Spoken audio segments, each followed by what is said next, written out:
Hello students. Yes, today we have an important and a very interesting topic, Natyashastra to Bollywood.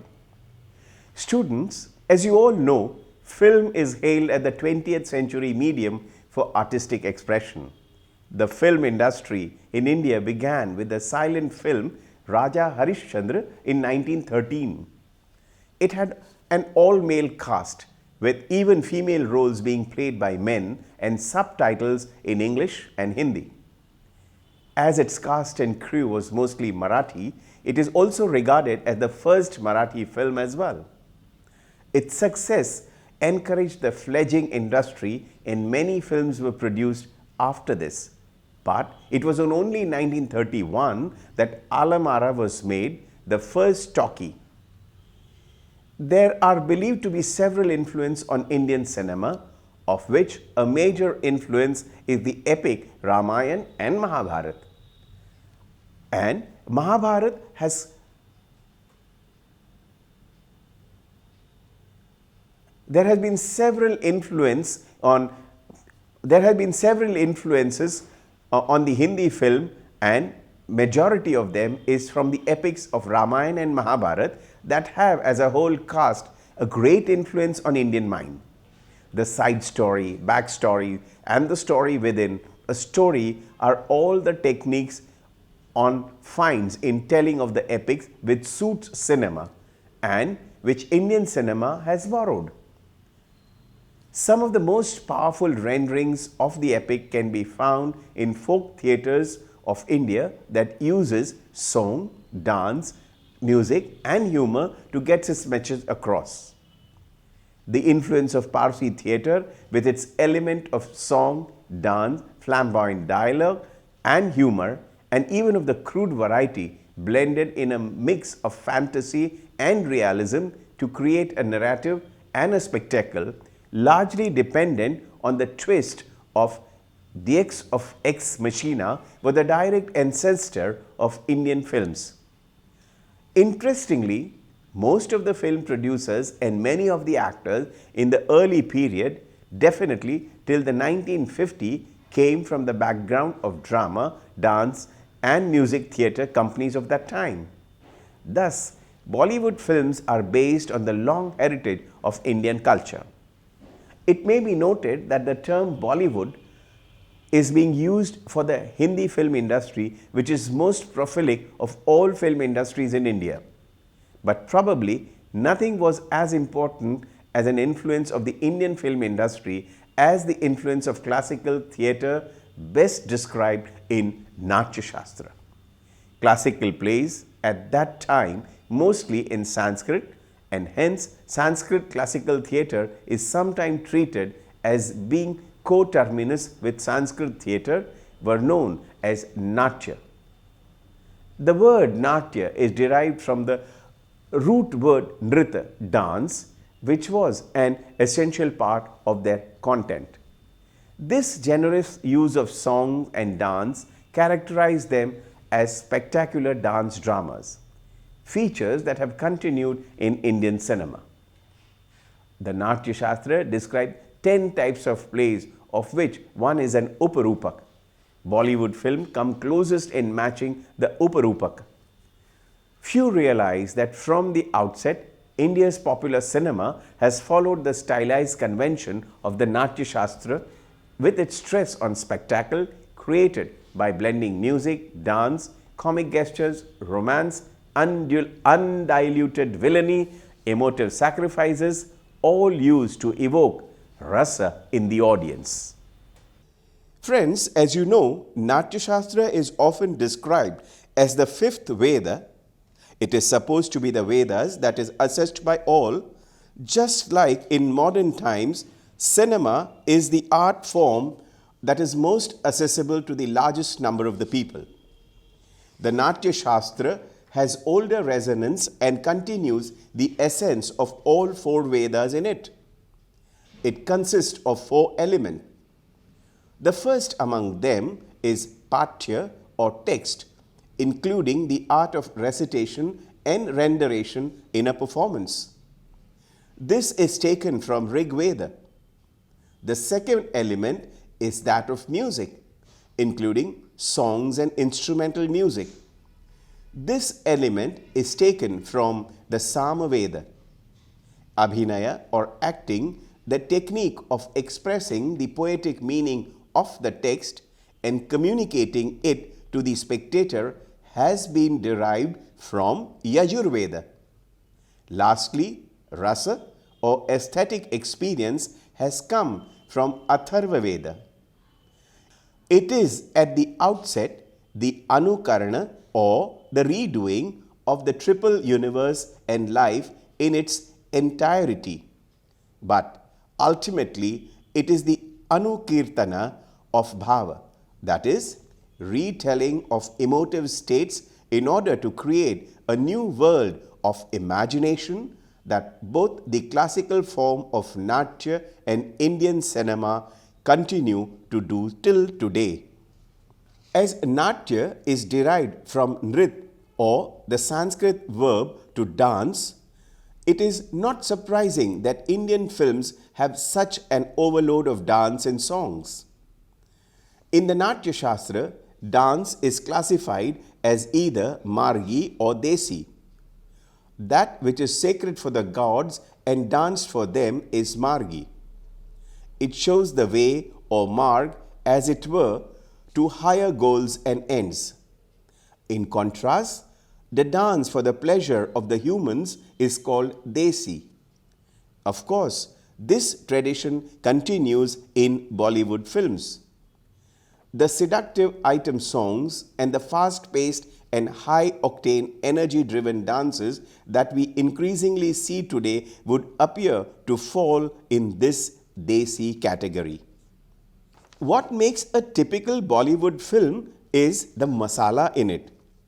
Interestingly, Natyashastra appears to be inspired by the kitchen when it talks of rasa, and Bollywood film is also inspired by the kitchen when it talks of masala. Masala films have been described as a film having 1 star, 6 songs and 3 dances. Therefore, the fundamental formula of a Bollywood film includes songs and dance. And it has been a winning formula since it has been able to keep the takeover of Hollywood cinema, as has happened in many countries around the world, and that it has been a self-sustaining industry that has a finger on the pulse of the people and is constantly reinventing itself to keep the footfalls and the box office going. Natyashastra further describes the performance as Natyadharmi and Lokdharmi.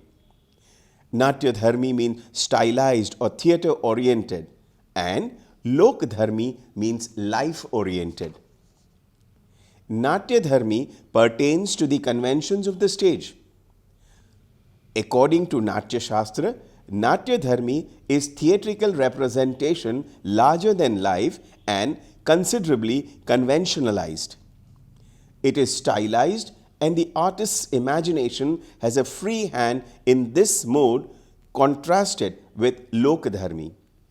This further establishes the point that Indian films are not being realistic but based on fantasy using the principles of Natyashastra. In the second chapter of Natyashastra, the norms of the Prekshagraha or auditorium are described. Bharat's ideal model was an intimate theatre considering the suitable emotions of the eyes and other facial expressions which were important for the actor to express the appropriate bhava and its nuances that it constructs along the way. The lens of the camera changed the need for all this because it came so close to the pupil of the eye that it could detect a flicker that even a small theatre would miss. This closeness appeared to border on voyeurism but drew the audience into the experience through a stylization that made them savor the emotions.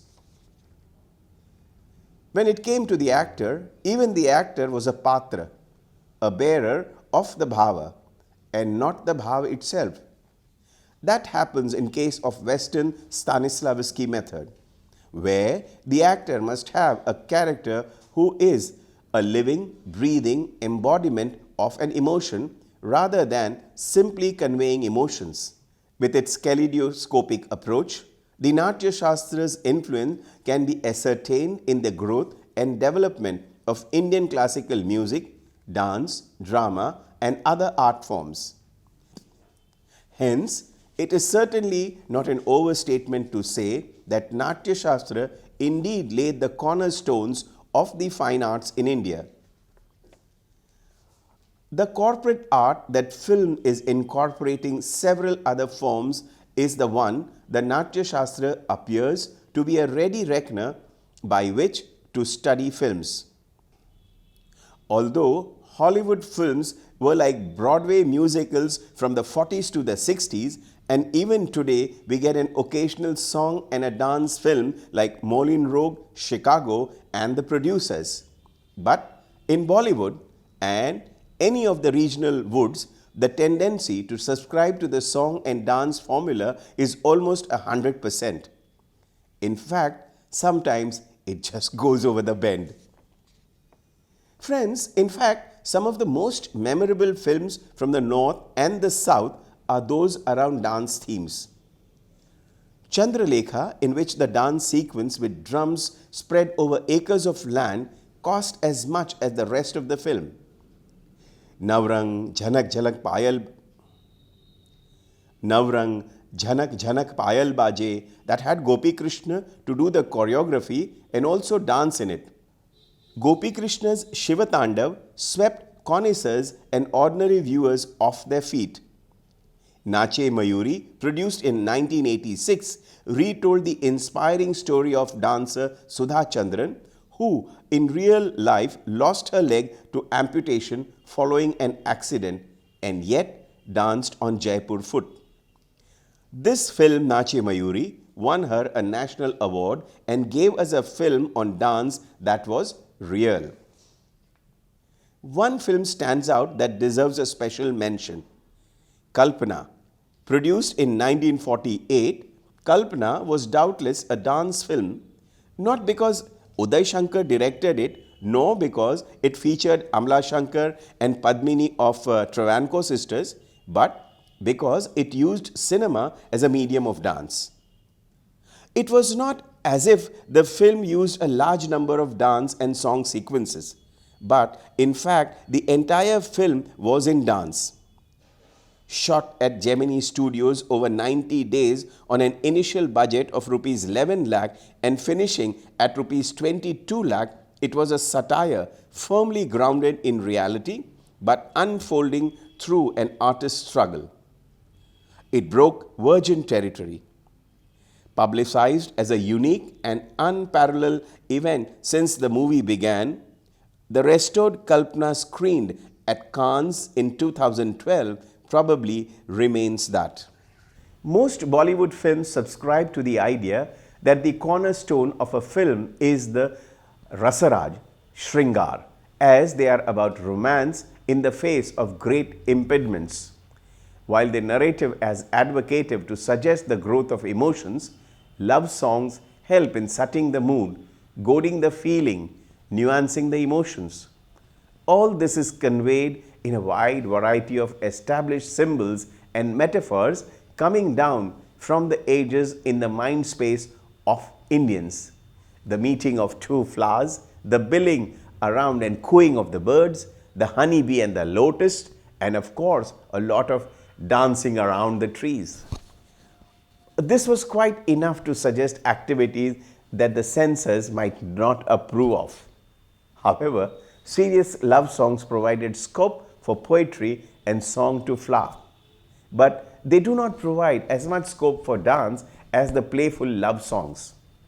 Such playful love songs are not just marked by elaborate solo past the dukes, but also ensemble choreographies and include scenes shot at exotic foreign locations with frequent changes of locale, angle and costumes. This rapid shift of visual doesn't really allow any bhava to take root in the garden of the mind, and so no real rasa is created. As such, it does not serve the narrative. That holds true of item songs or cabaret song. So, there is generally no need to waste expensive raw material, resource, shooting time, and cost to such song sequence. Yet, we see that not only are they continuing, but they are also flourishing. It is used as a talisman for success and of driving the footfalls. Dance sequences in the films often become the selling point or the USP of a film. In this context rose the concept of the item song, a large and a significant enough a subject that deserves a separate study. But for the moment, it would suffice to say that this dance item is powerful enough by itself to often carry the film through the box office. The point, however, to be noted is that if shorn of this song and dance element, the narrative of the film could continue unhindered. The choice of style of dances used was also driven by its attractiveness and by its pervasive power to drive in the audience. This could be noticed even in music, for film songs were drawing form as diverse influences as classical music, folk music, songs of a particular community like the boatman who sang in several languages in India and in a range of tune and styles, and even Western music, both classical, इतना न मुझे इतना न मुझसे तू प्यार जता, इतना न मुझसे तू प्यार जता, to rock and roll Ina Mina Dika and cabaret numbers Husn ke Lakho Rang, etc. Increasingly, just as its music, even while being rooted in Indianness, is the deconstructed to give it an international appeal. To today, the profile,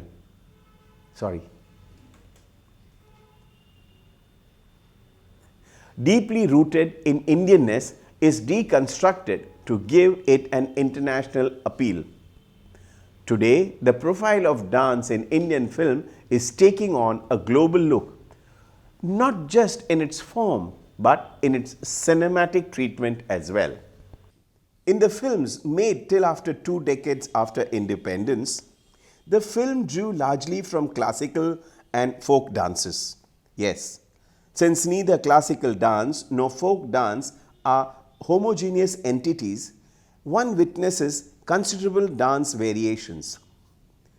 From the south used Bharatnatyam and Kuchipudi, while those from the north and the east tended to use Kathak, mostly and closely associated with the mujras of the Tawayafs. At that time, some of the names for choreography were renowned names from the field of classical dance, like B. Sohanlal, who choreographed Sahab Bibi or Gulam, Jewel Thief, and Chaudhry Ka Chand.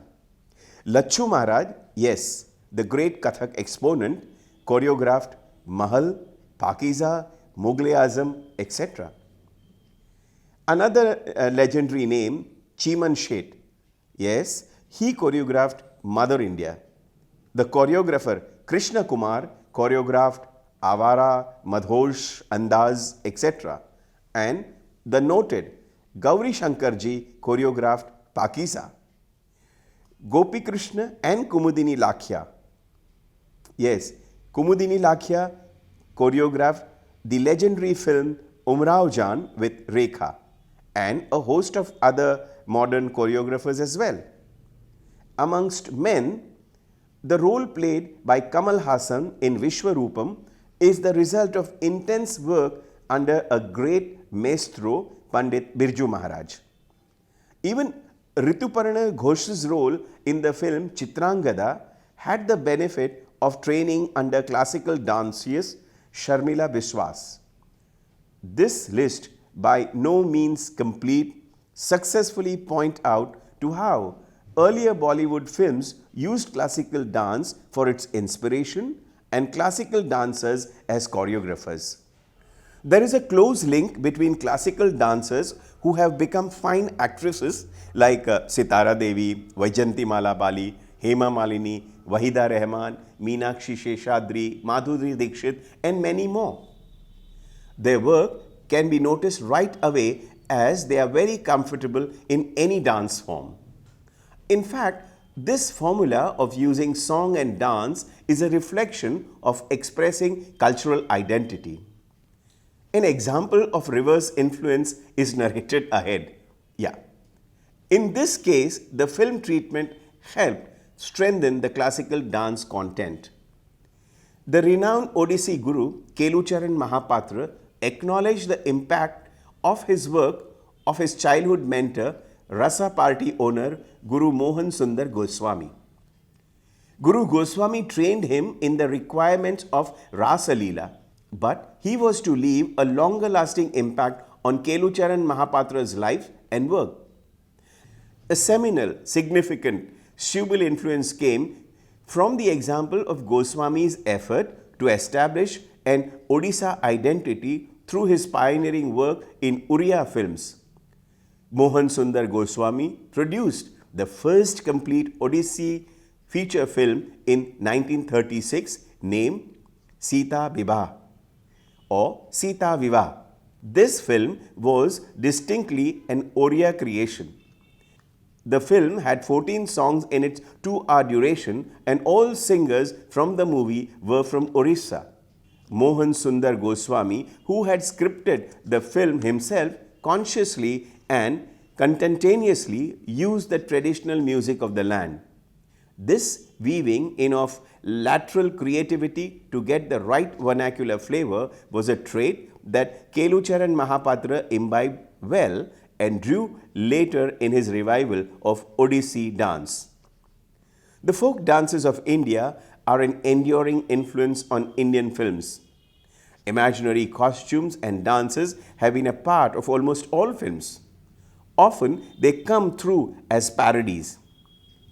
Take the case of Nain Soi Soi Nain Jage Jage from the film Ye Gulistan Hawara or Mera Naam Aao from the same film that are supposed to be Naga dances.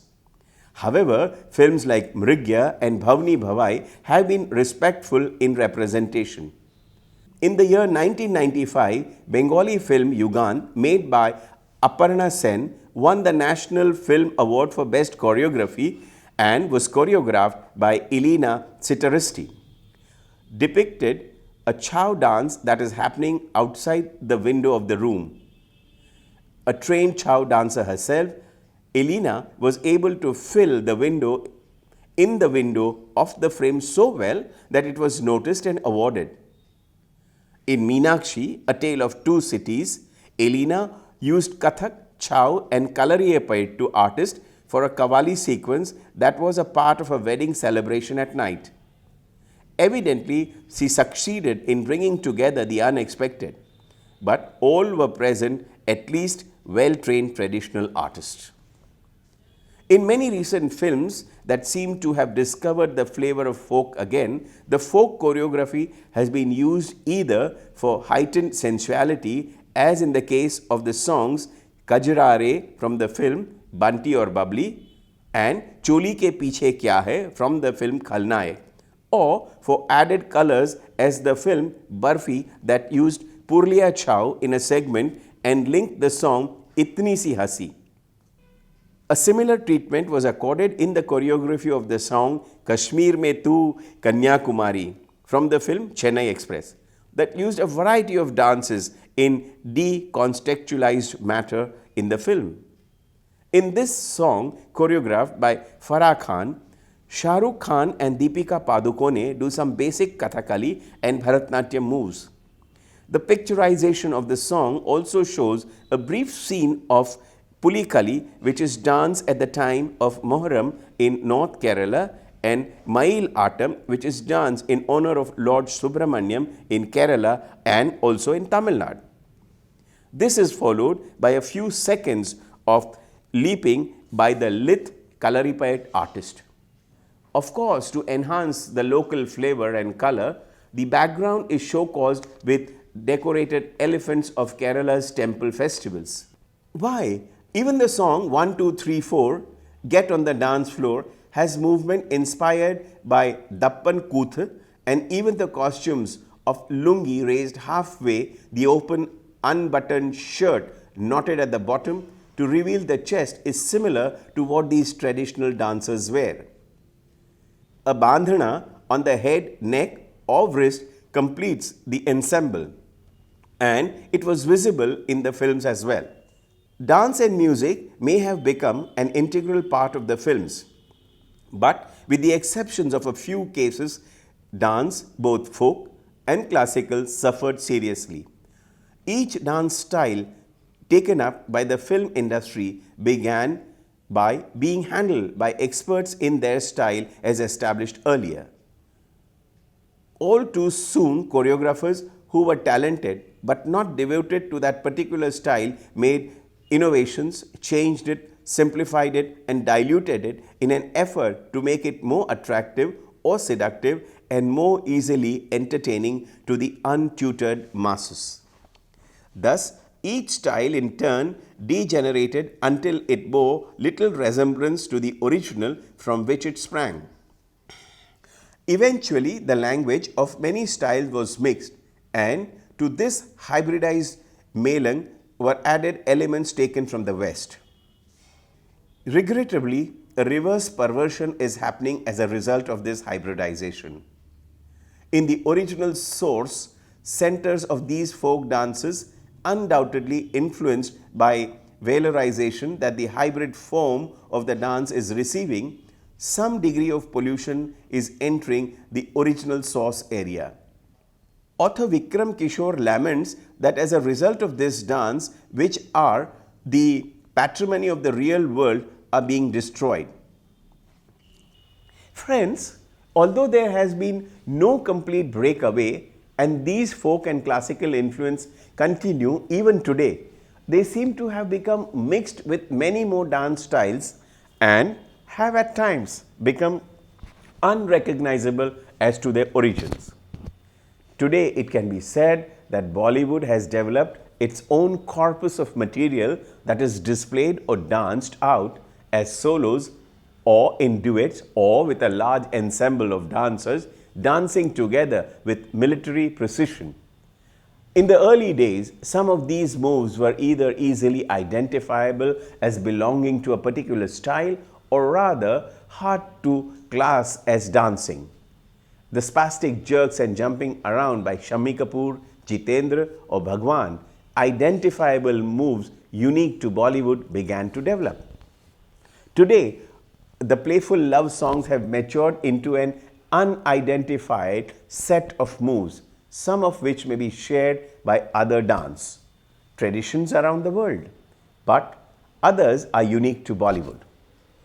That is why there is a whole new genre of dancing that goes by the name of Bollywood dancing that has crossed the boundaries of the Desi with its ever-growing popularity far and wide. Bollywood dance moves are now a familiar sight on Western TV and cinema screens. Today, Bollywood is drawing crowds. Yes, today, Bollywood is drawing crowds with people willing to pay top dollar for it. Indian Council of Cultural Relations, the art diplomacy arm of the Ministry of External Affairs that usually sends artists overseas to represent Indian culture, has recently included Bollywood troupes in its categories and lists to send overseas. The district councils in distant Madrid and Salamanca, among the other places, are supporting Bollywood dance shows to raise funds for a good cause or simply to celebrate Joy the Weaver.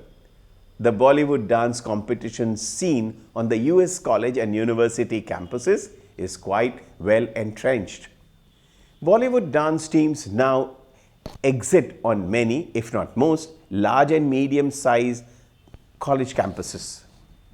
Bollywood dance is regarded as a vibrant, popular, fun and inclusive genre of dance. Inspired by the song and dance sequences contained in Hindi film, it is an outgrowth of Bollywood's dance participatory cultures. The Indian film, therefore, at least the film which caters to mass audience retains almost all the ideals with Bharata set down. But there is a crucial difference. Bharata set forth what might be regarded as the high culture of his time. Film, dogged as it is by the need for commercial success, mirrors the common culture of its day, although still preserving courage, amusement, as well as counsel to the spectator. Students, I hope you've all enjoyed this wonderful Bollywood dance journey.